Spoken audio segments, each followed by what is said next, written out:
Well, I think basically I grew up in a very Catholic family in the 1950s, 1960s, very close to my parish church.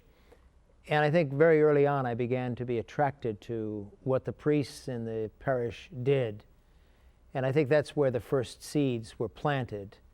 One way that gradually this was nurtured within me was the first Fridays when we used to have Eucharistic adoration.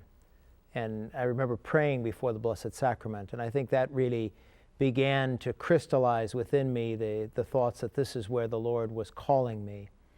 And I continued to pursue those thoughts through high school and actually through college, although by the time I left high school I was very certain that that's where the Lord was calling me.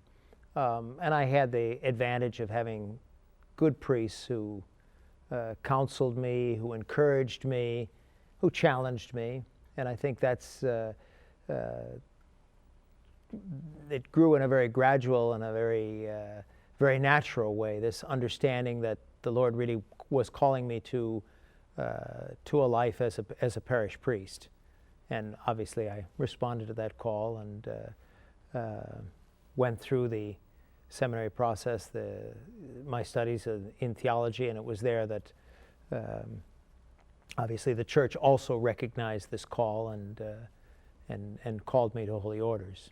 I think the first and foremost thing is to find a good spiritual director and to allow him to help anyone who would feel called to the priesthood.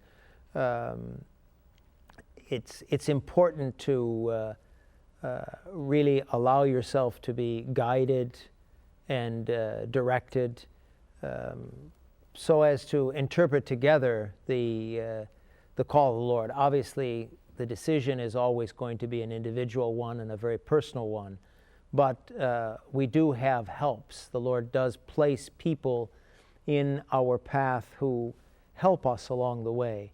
And that would be the first step, I would say. And then the second step is obviously to investigate the ways in which you might respond to this call as a diocesan priest, as a religious order. The Lord generally lets his way be known, but he does it obviously through our interests, through our capabilities, and also through the people that he places in our path. And so it's important to be open to all of these various ways in which the Lord manifests his will. It's certainly a very wonderful way to serve the Lord, and it's certainly a way to live in serenity and to live in that peace that the Lord talks about in the 17th chapter of John's Gospel. And so if anyone is thinking that the Lord is perhaps calling him to the priesthood, it's certainly something that's very important and very worthwhile to pursue. For information on the priesthood or religious life, log on to www.ewtn.com/religiouslife.